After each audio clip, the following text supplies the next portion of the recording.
Selamat pagi Bapak Ibu Saudara-saudaraku, salam sejahtera bagi kita semua, kasih karunia Kristus kiranya beserta dengan kita sekalian. Mari kita awali hari ini dengan kita merenungkan firman Tuhan. Mohon petunjuk dari Tuhan dalam doa, mari kita berdoa. Tuhan, berikanlah kami petunjuk-Mu, kebenaran-Mu, kehendak-Mu, isi hati-Mu untuk kami lakukan di hari ini. Kami butuh hikmat untuk memahaminya dari bacaan Alkitab ini. Dalam nama Yesus kami berdoa. Amin. Mari saudara-saudaraku kita perhatikan Alkitab kita dan kita dengarkan pembacaan firman Tuhan dari Kisah Para Rasul pasal 25. Khususnya kita baca ayatnya yang ke-9 dan ke-10.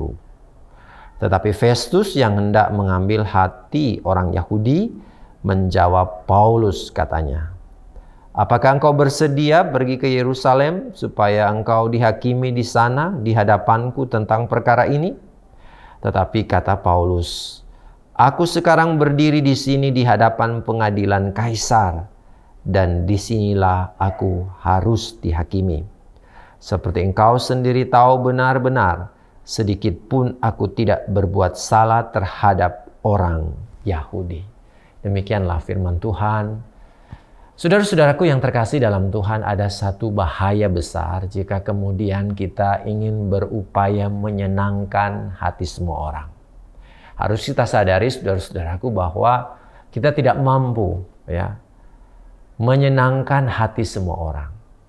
Bahwa dalam kehidupan ini jika kita bersikap untuk mengukur kesuksesan, keberhasilan kita dengan bahwa semua orang menyenangi kita, maka kita bisa terjebak pada satu tindakan yang keliru.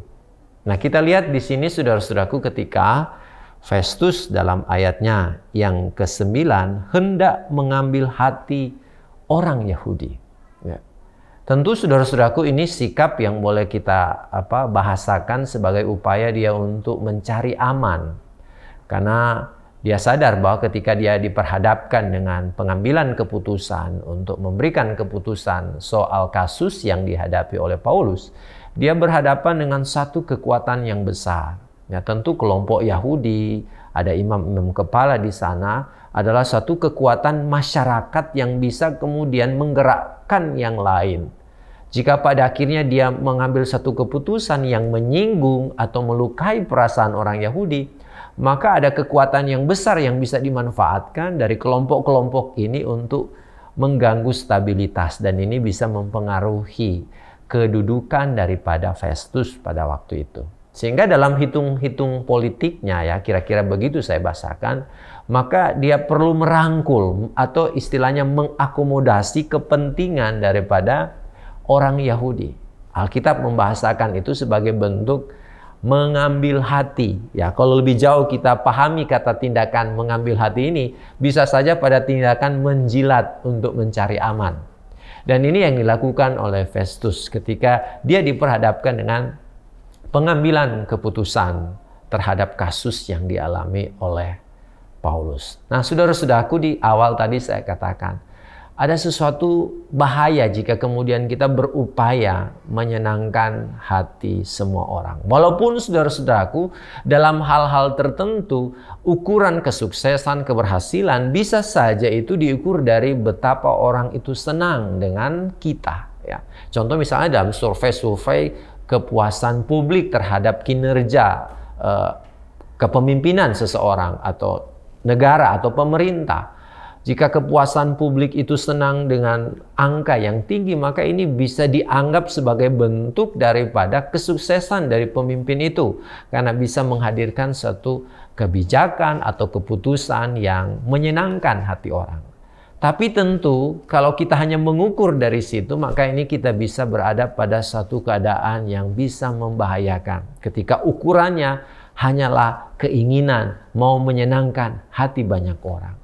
Maka kita akan menjadi seorang pemimpin atau seseorang yang pada akhirnya akan berupaya berkamuflase agar apa yang kita lakukan itu bisa menyenangkan hati orang. Kita berupaya berada di zona cari aman agar supaya kedudukan kita ataupun ya, jabatan kita ini tidak diganggu. Dan ini yang bisa kita lihat dari sikap Festus dalam bacaan Alkitab ini.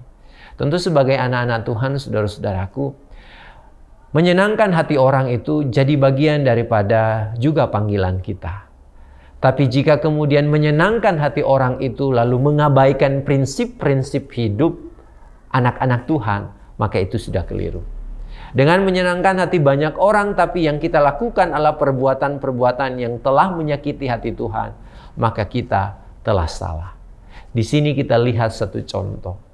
Saat Festus mau cari aman agar kedudukannya tidak terganggu, dia kemudian berupaya menjilat diri dan mencari popularitas untuk tidak mengambil satu keputusan yang memberi keadilan bagi Paulus.